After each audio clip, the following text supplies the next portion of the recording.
This show is brought to you by our generous patrons at patreon.com/FalloutLorecast. Robots Radio presents the Fallout Lorecast. Welcome to the Fallout Lorecast, a place for the Fallout community to come together to explore the boundaries of our knowledge about the world of Fallout.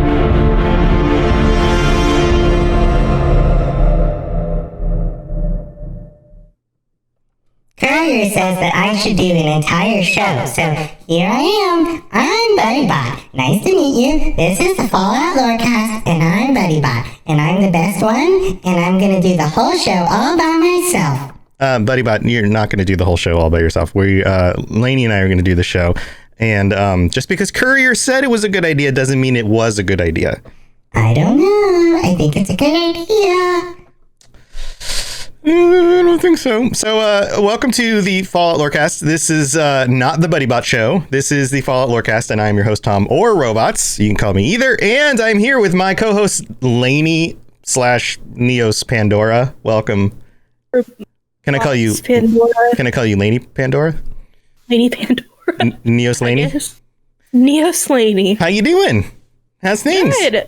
We had good. We had our patrons here last week, so I feel like you and I haven't had to, you were there and we all chatted, but it was like a big group and we didn't have our regular, me and you talking about stuff time. So I feel like it's been longer than usual. How are things? Things are good. I streamed Minecraft today for the first time. I played it for the first time. Yeah. Properly. Yeah. Very exciting. Very fun.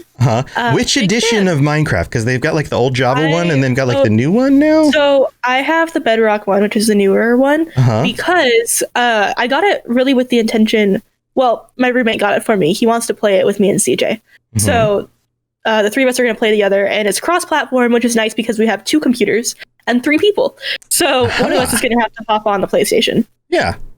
That's Secret, cool. It will not be me. So what are you guys going to do in it? I know this isn't Fallout stuff, but I'm just really curious, just real fast. Are you going to be doing adventure mode, or are you just going to be building stuff? What's the plan?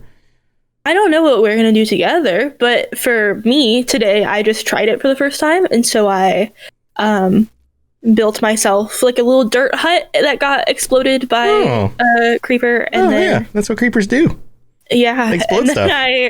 I started I don't know, I made a wood pickaxe, and then I made a stone pickaxe. Very exciting stuff. Yeah. It was a good time. Well, and then Saber, good old Saber 1431 in the chat. You guys know Saber. Yeah, He's one of the Saber. patrons. Yeah. He plays Minecraft, and he had a really cool realm, and I got to go to it during my stream today, and that was very, very exciting. He has the wackiest thing, and let me tell you, there are quite a lot of wacky things, and they're very fun. In fact, he has 500 cats and dogs that just hang out with him.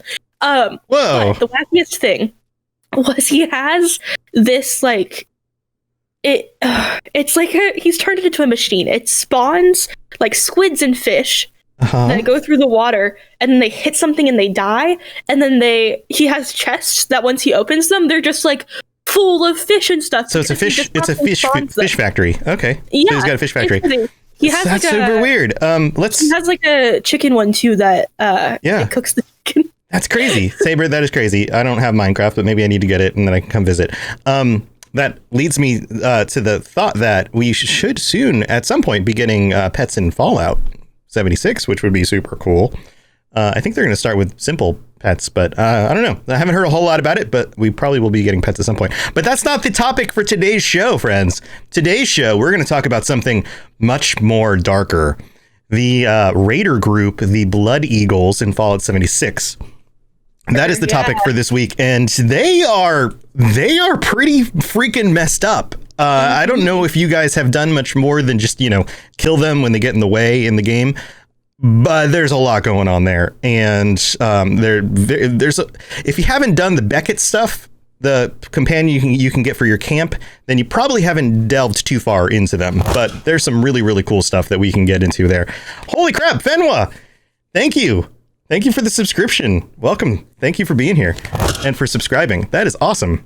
And more followers. Welcome, everybody. All right, so Lainey, why don't we go ahead and dig right in? Let's talk about the Blood Eagles. Let's dig. Let's dig. Let's get digging. Digging. Okay. Get digging. So, Like in Minecraft. Yeah. All right. So we can start out with a pretty basic synopsis, and then dive on in like usual. Yeah. So the Blood Eagles are the largest raider group in Appalachia as of 2103, and they're full of violent junkies, so like addicts, con men, other various criminals. They actually started specifically with like the con men and other criminals that they picked along. And it didn't turn into like a group of addicts until later on, and we'll talk about why that is. Yeah, it's pretty cool. The rumor was that they were like a biker gang originally. Right. You'll hear some of that around, but it turns out that that's not most likely the actual story. Right. Beckett actually will clarify that for you if you do all of that stuff. So the Blood Eagles are made up of like a ranked, like hierarchical. How do you say that? System. Hierarchical. So yeah. they have leaders at the top, obviously, and as far as we know, I counted them myself. There are about 13 ranks that you encounter in the Wasteland for the Blood Eagles, and this includes just your generic Blood Eagles, right? Those are the lowest members. To things like Blood Eagle Flayers, Executioners, Destroyers, Captains, so on. Viceroys. Poop shovelers. Poop shovelers. Oh yeah, all the essentials. That's not one of them? All right. Well, you can join the Blood Eagles, but you gotta start as a poop shoveler. I wouldn't be surprised, honestly. Someone's gotta do it. Yeah, where do you think they get the chemicals for their chems from? Oh, I don't like that. Oh, so they have all these ranks, but then at the very top there isn't just one leader. They actually have a 3-leader system where anyone is able to be promoted into these roles, and the roles are the Blood, the Eye, and the Claw. So it's like a triumvirate. It's like the Romans, like a triumvirate. Okay, so in Roman history, there was a period in time where the empire is actually controlled by a triumvirate of leaders. So the empire strikes back. Sort of, yeah, but it was their way of balancing the power for a little while. And it didn't always work because 2 would always team up and then they'd take out the 3rd and then they'd have to replace that one. Actually, yeah. That's an interesting assessment because that is how. Oh, what was it in Fallout? My camera 4. keeps moving. Wait, what keeps moving? My camera is not. I have to reset it. It's being weird. It's fine. Keep going. So in Fallout 4. In Fallout 4, what is the big ship? The people in the ship. Yeah. The Brotherhood ship. The Pridwin. Nope. No. What other ship? Which other ship? They're super beefy. They have scientists. The super beefy and they have scientists? We've talked about them on the podcast. Oh crap! I'm blanking on the name. In Fallout 4. Fallout 4. Or is it Fallout 3? What do you mean super beefy? They're not super beefy. They have the city. The city in Fallout 3 we talked about. In Fallout 3. Yeah. What's it called? The metal one on the aircraft carrier. Holy crap! Why can't I remember the name of things ever? I don't know. Everybody's yelling at their car stereo right now. I'm so Fallout sorry. 3, the city in the aircraft carrier is called Nope, it's not coming to me. Anyway, go on. I know what you're talking about now. That's Fallout 3. Okay, yeah. They have a system like that, which we talked about before. This system, I'm not sure if it works in the same way, but as far as I know, it actually fulfills a different need, where it's basically a safety net. So if 1 or 2 of the people, for example, the Eye and the Claw, get murdered or kidnapped or whatever, then the Blood would be able to carry on, right? And vice versa for, any combination of them. Right. Basically, by having 3 people in charge, you will always have someone to follow under, even if, 1 or 2 of them ends up gone. But if all 3 get busted, then good luck. Yeah, then the leadership is officially taken out. So what do you think about the names of these? I think they're actually very cool. And I mean, they are cool. I mean, they go directly with the name of the group, which the Blood Eagles is good. They're very themed. Well, if you think about it, like an eagle is known for its eyesight, its talons, right? And then, its ability to fly and things. But then being that they're Blood Eagles, the blood. So blood, eye, and claw would make sense. Right, those are the three essential components. Yeah. I would imagine that you could also take those three components, and there isn't much detail about this, but you could also designate, say, what parts of authority they have over.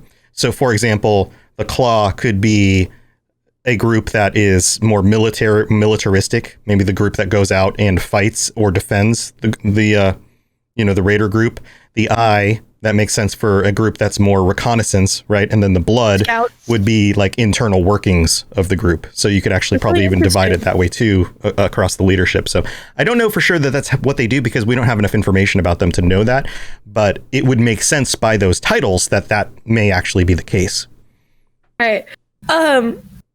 So they live across a good chunk of the map, if you will. So they're in the Savage Divide, they're in the Ash Heath, they're in the Cranberry Bog, and you do not want to run into them. If you are a trader or a settler or anyone and you're just trying to make your way across the areas and you encounter a Blood Eagle camp, that's it for you. Like, they will indiscriminately fight you until you're dead or until they die, right? Either way, they're satisfied, I guess. But yeah, so it's not a good area. And how, you might wonder, have they been able to encompass this whole area? You know, how did Rivet City? It's Rivet City. Fox in chat. Rivet City. It's Rivet City. Sorry. Yes. Sorry. Go on. Go on. How are they able to cover so much land? And it's because they don't build their own camps. They actually move into abandoned camps from former raiders, which takes a lot of the work out of kind of setting up camp. So maybe Blood Vultures would be a better name. Blood Vultures. Well, we'll get to the name at the end. I see. It's a nice little treat. Oh God, it's not yes. nice. It's not a treat. It's not nice at all. Fenwa knows what we're talking about. Yeah. So they move into camps that already existed, which means that it takes out all the effort of like actually setting up shelter. They just get to kind of fill in the gaps and work within them, which is really cool. So they can be essentially anywhere they want, right? Because it's more of like a migratory group. So they're not really going anywhere. They're more nomadic. They tend to be nomadic. That's the word you're thinking of. Yeah. But they also they're living off basically they're living off of the corpses of previous societies. In the most extreme sense. So like raider groups and survivors in the wasteland always do that, right? They're living off of the remains of the previous world a lot of times, but this group is now living off the remains of those people. So they're the scavengers. It's like they're the scavengers of the scavengers, which is like two steps removed. And that's the least of their what makes them interesting. So there's a lot of them, right? They take up a lot of space, and there is just as many people in the ranks, filling all these camps. These aren't empty camps everywhere. There's fully functioning Blood Eagles camps across the map. And how do they do this? How do they do this? How do they do this? How do they make this work? With drugs. Oh, right. The solution to all the world's problems. Drugs. So what they do is they do it. Well, okay, there's like two separate ways they could go in order to recruit more members. One of them is that they will find people that are already addicts, usually addicted to Buff Out, I find is like their go-to. And they will meet these people. They will have a grand old time. They'll give them a ridiculous dosage of their drug of choice. Their poop drug? The poop drug? The poop drug that they make? And then they take it away and they say, you can get it back if you join us. As they do. As drug dealers do. First sample's free. Don't fall for it. Free. No, it's true. Like, it's the thing. It's a thing. Hey, man, try one of these, and then you get hooked, and you have to buy it. Oof. Yeah. Well, yeah. So I mean, so they'll target people who either already are addicted to things, which means that they, by increasing the dose that much, it just makes them need that, right? That's how drugs work. Yeah. They also target people who may not have any addictions at all, but they'll do the same kind of thing where they kind of force it on them, and then they're like, hey, you want to feel okay again? Gotta join up. Gotta join up. Yeah. Gotta join up. Yeah. So this keeps them under their control, because not the Wastelanders. well, I guess they are wastelanders. If the raiders are all out of their minds constantly, then they can't plan things like leaving. Right? They can't decide that they want to go against Blood Eagles. They can't make any very rational decisions because they're constantly just, high as a kite, drugged out. Right. And two, even if they could, they're still very, very reliant on the people who are supplying them with their drugs due to their addiction. So they would have to make the rational decision to try to leave and then be strong enough to will themselves through some sort of withdrawal, some sort of a process. And I'm sure that's very difficult to deal with on your own in the wasteland where you have nowhere to go. It's not like they have, then go knock on their friend's house, door and say, hey man, I got something I'm going through. Can you put me up for a few weeks? Like, it's not going to happen. If we're looking at it from like a real world perspective, you also see that like lots of withdrawal can be, especially if you have been on very high dosages of something, can be deadly. And so it could be a question of either I die with the Blood Eagles or I die on my own, suffering in the wasteland. And of course, like, you have to pick which one's worth it. And so it's rough. There's also a lot more that they do to kind of keep you in their ranks. So they're expected, if you are a part of the Blood Eagles, you have to stay on the drugs all the time. You are on a bender from the day you enter to the day you die. Like, that is it. And so I can't imagine the longevity of their members is particularly high. It's not. Well, I mean, they also fight indiscriminately. So, like, they're not. I can't imagine they're very coordinated either. For a good time, not for a long time, Right. Yeah, I guess so. Or something like that. Yeah. So they have to be drugged up 100% of the time. And if they are noticed by the leadership as becoming noticeably sober, either suddenly or over the course of time, or if they find someone who is explicitly attempting to escape or that they believe might be escaping, they will publicly torture them in front of their camp. Wonderful. Usually to the extent of them dying. Most people do not survive the public torture. So usually it is just they torture you, you are dead. So people do not want to stop the drugs or leave because it's basically guaranteed that you won't make it out. And if you do, you have to go through the withdrawal. You have to go through whatever you're healing from the public torture. Jeez. It's not a good time. Yeah. And everybody has seen what happens to people who try to leave. Right. Because it's put on display. Of course, no one else is going to really try it unless they're just super certain that they can make it out. But I mean, at what cost, Yeah, there's a lot about this that is very medieval and we'll get to more of that in the future. But like anytime you talk about torture, it's a very medieval kind of thing.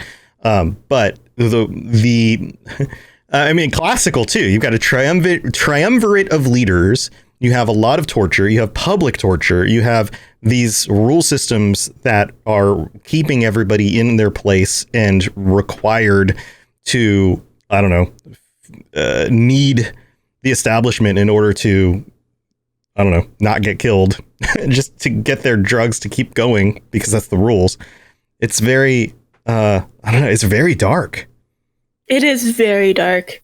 You're essentially in like an abusive relationship with your leadership, right? Like they've just manipulated you physically until you can't do anything else. And it's like working for a really bad corporation.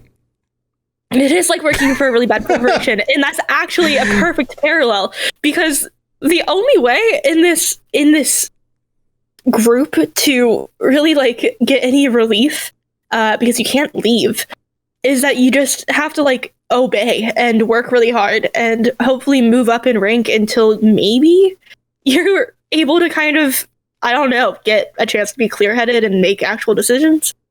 I imagine that the blood, the eye, and the claw probably aren't drugged out all the time. That would probably be bad.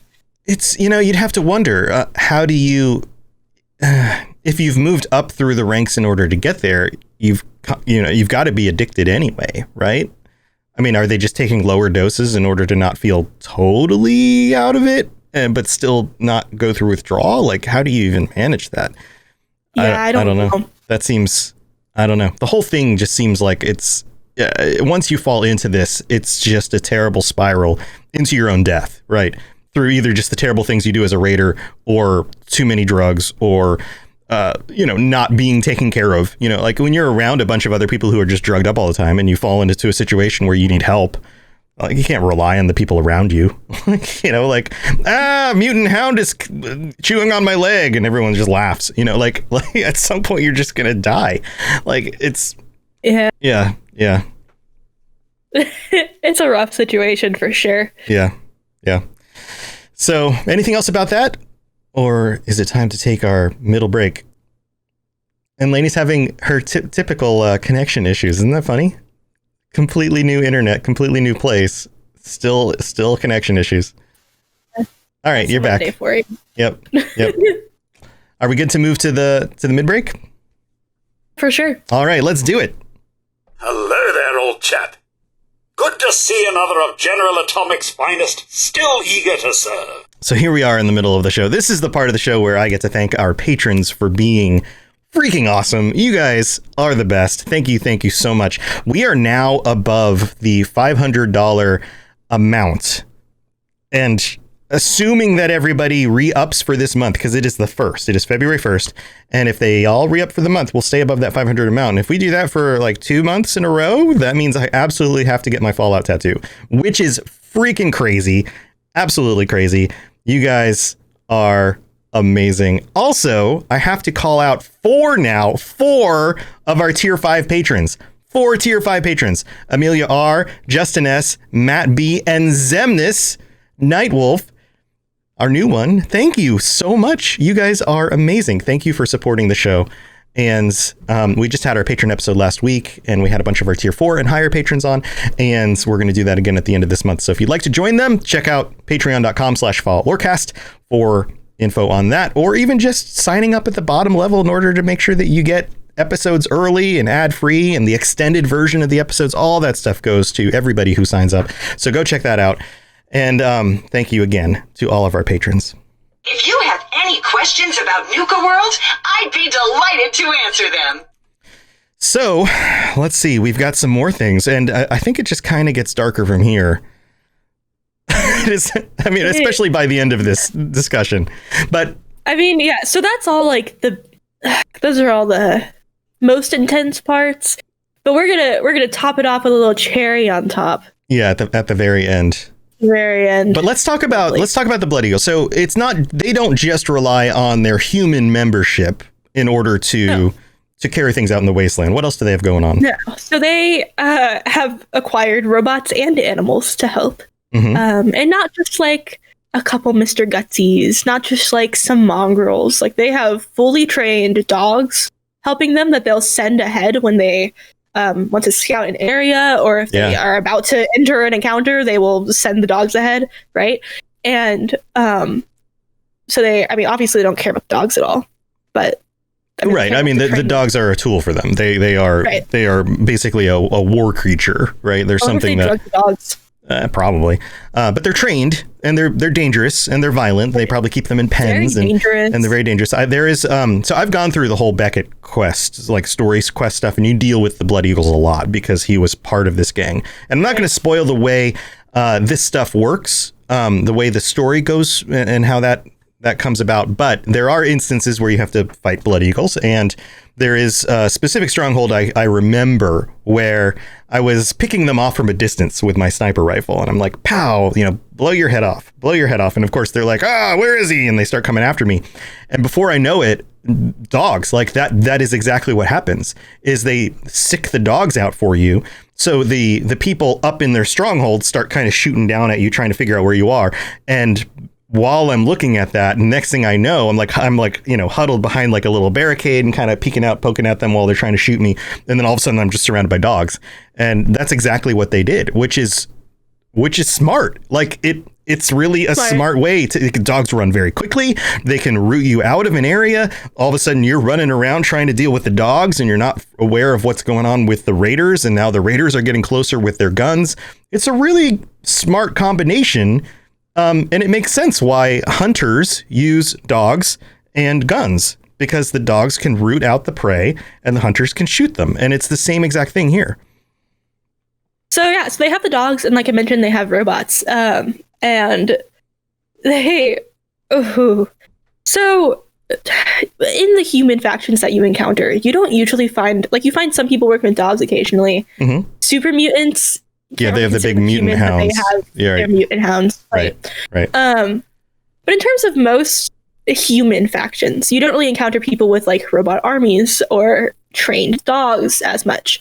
The Blood Eagles are very strange because they've gained access to just so much to work with. They have weaponry, like they're decked out, they're prepared. But the robot thing is particularly interesting because they've gone into the Watoga Underground, which is an automated parking garage that in the Fallout universe had a bunch of different robots maintaining it and protecting it, or just acting as security, right? Right. And this includes Mr. Gutsies for sure, but also things like Assaultrons. Yeah, Protectrons, Assaultrons, different kinds of Assaultrons. Yeah, there is like a large variety of automated defenses in that area. Right, and the Blood Eagles have hacked it, so they have access to all of the robots that were part of this area. Not only a couple, not some that they've snatched and rewired, that just all of the robots that were supposed to protect this area now belong to the Blood Eagles, which means that they've essentially like doubled their manpower. Yeah, this is an interesting zone in the game. So one of the really cool things about Fallout 76, and we talk about this on the Fallout Hub a lot, is that every year when they release a big update, or actually every significant update, the world progresses forward. And it actually progresses forward in time too. So the way the world worked when we'll call it the vanilla game launched, is not the same exact way that the world works now that people have moved back into Appalachia. So when you would come across these robots in that vanilla version of the world, they weren't necessarily being controlled by any specific group.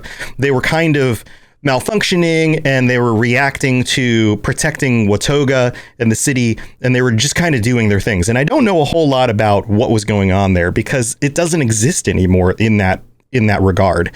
And since then, since the Blood Eagles have moved in, they've taken control of that whole area and all of the underground section that is going on with that as well, which had to do with what was it, the car manufacturing and stuff. Lainey's voice isn't coming through. Yeah, here you are. Garage. The garage. Yeah, that's what it was. The garage. And you can go down and you can see all the cars. It was this really cool setup for how they managed the inventory of all of these cars. And part of the quest that you go on take you way deep underground and you go through all of this stuff. It's actually really, really cool.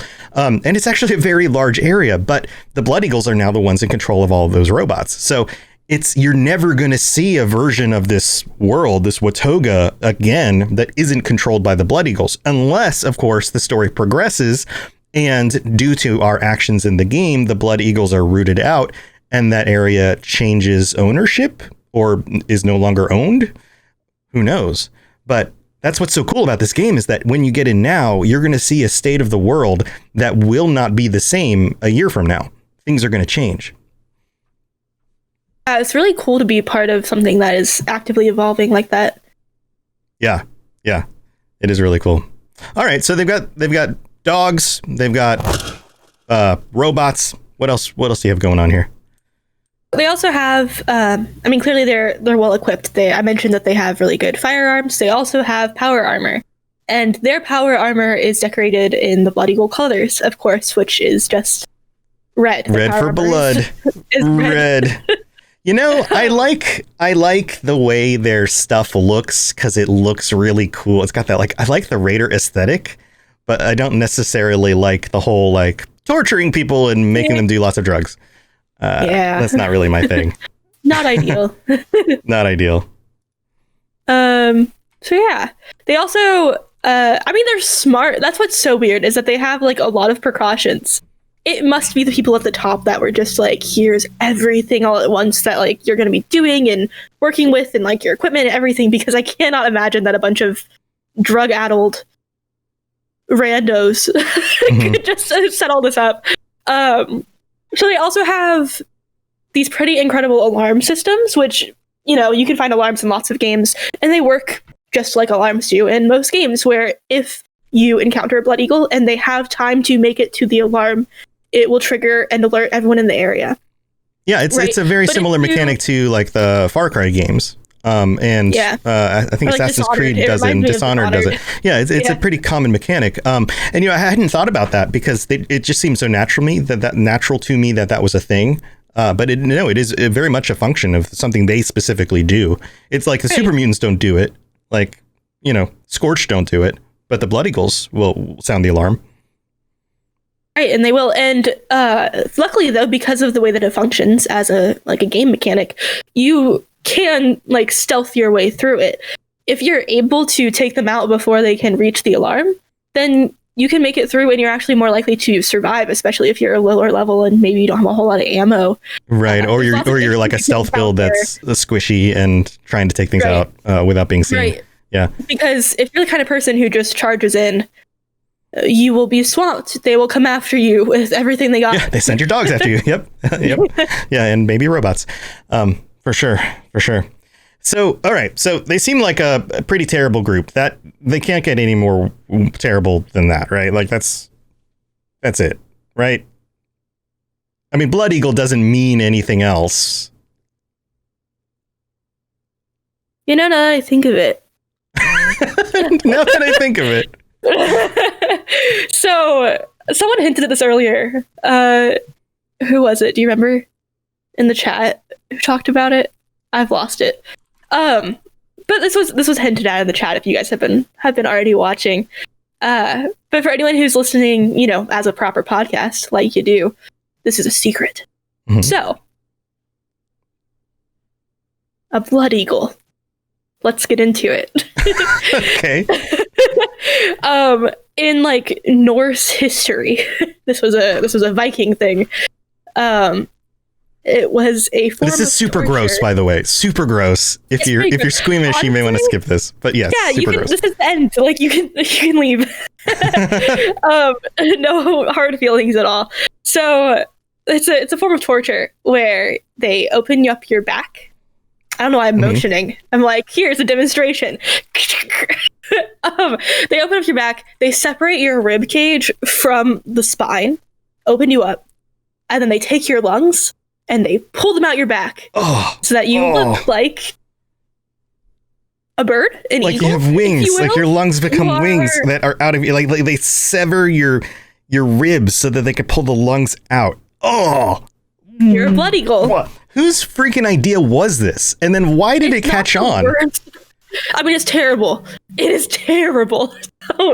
Don't quote me. But there's... Yeah. God, if you just, if anyone is interested and, hasn't heard about any kind of torture like this before, and you're like, how could humans do that? Oh, God. There's worse out there. Yeah, but this is pretty bad. You would have to imagine that your lungs don't really even work very well once you do that. Not to mention the pain of having to go through that. Oh no, you're done. That's it. There's no recovering from that. Your insides are your outsides. Yeah. What do you do? Yeah. That's it. That's no good. It's no good. Yeah, you know what? Thinking about torture, it's one of the things that hits us as, I'm not justifying torture by any means at all. But when I try to understand human history and the terrible things that humans do, even in our own world today, but especially in previous iterations of the world, and you look at something like this, you have to understand that we don't actually kill the food that we eat anymore. Back in between 700 and 1000 AD, back when this was a thing that people, the Norse culture did, the majority of humans, 90% of people, actually raised and killed their own animals in order to eat.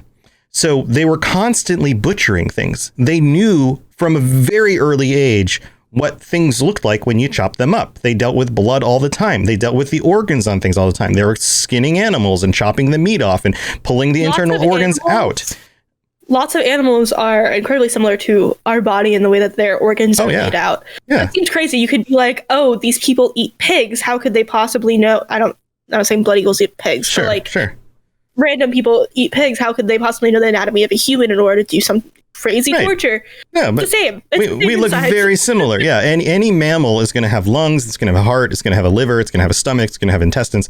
Like the inside parts of your body are all very similar to other mammals. So they would know that if, when you stab a person, they're not just, red goo on the inside, that there's stuff in there and things are kind of organized in the same way. So not only do they know this, but they're also desensitized. Imagine growing up on a farm where you have to slaughter your own animals all the time, every week, in order to make sure that you have meat and food on your table or food to sell to your community. Eventually, you become desensitized to this. You just do it over and over and over again. It becomes a thing.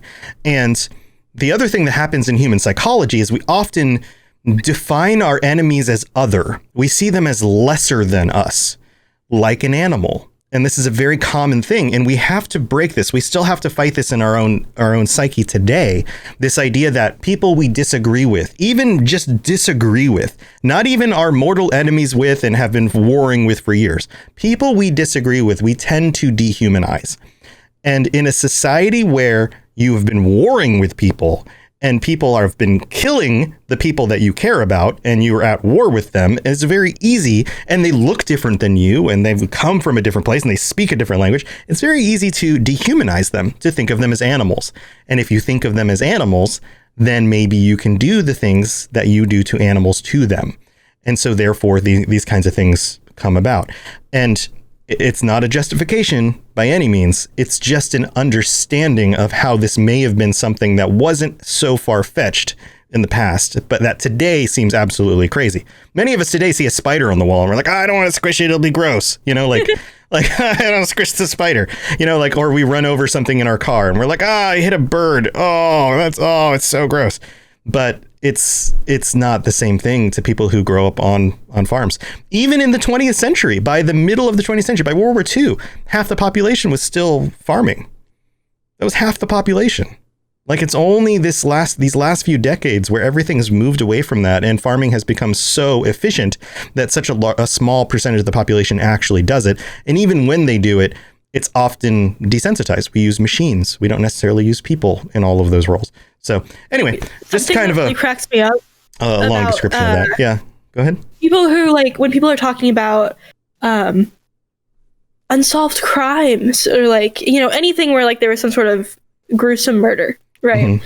And they're trying to figure out who done it. Lots of the time, I listen to a lot of these true crime things, right? And they're always They're very popular. They knew where the organs were. They took out the liver. They must have been a surgeon or had a medical background, as if human beings aren't we're not that complex animals. Yeah, it blows my mind. And so of course, if I could imagine, not myself, I'm absolutely do not hurt people, but any random person could go out there and be if I want to stab someone in the gut, I can try and figure out what organ to go for. The people look like people. People who have psychopathic tendencies are more likely to torture and kill and, cut apart animals, small animals, while they're growing up. So where did they absolutely track that back? Oh yeah. Most people who become serial killers there's a couple things. So you can look back at their childhood. They probably killed animals, right? Or tortured them. Mm-hmm. They also usually have a bad relationship with at least one parent, but it's for some really crazy reason, usually not just we had a rocky relationship. It's something was wrong. Yeah. But to talk about the whole animal thing, that you wonder by the time they become adults and psychopaths who are actually preying on humans, how did they learn where these body parts were? Well, they did it to animals. So surprise, a squirrel has the same kinds of body parts. They're just smaller. There you go. All right. Well, that's enough on the gross stuff. We'll skip that stuff for that. But that's the Blood Eagles. Dangerous stuff. If you haven't played through the Beckett quest line, go ahead and do that. It actually is it's much more involved than I expected, and it takes you to some interesting places. Beckett sometimes, unless you already have. What was that? You could do an episode on Beckett. Oh, we could. Yeah, we could totally. I don't think I have done that. No. I was adding Beckett information for this episode, and then I was like, this could be its own thing. Why don't we do that next? Why don't we talk about him next? And so if if you haven't done that quest line yet, make sure you go do it. If you're worried about spoilers, then I guess skip the next episode. But it does go very well with the stuff we've talked here today. And he's a more interesting character than I think most of us realize. I don't think that I've done it. And so on that note, if anyone else would like to see the Beckett quest, I could stream it because I don't think I've done it yet. Yeah, you should do it. You should go get Beckett, add him to your group. And then, like, I don't know. I'm not going to spoil anything, but of course, when things do work out well, he's very, very thankful for your help on stuff. And it takes him a while to kind of trust you. It's interesting. He's I don't know. There's a lot going on there. You can really, I don't know. You can tell.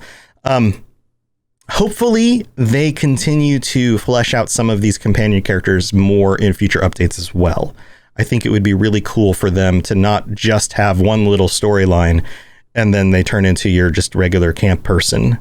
It would be interesting for them to kind of expand that out or potentially come places with you and leave your camp, and be like a side companion. They're actually adding that to Elder Scrolls Online, this idea that you can take some of your companions with you places now, which is a new thing that's going to come out this year. Yeah. So cool stuff. All right, Lainey, what else do you have going on before we head out? You're streaming again. Streaming again. I finally think I can consistently have a schedule again, which is really nice.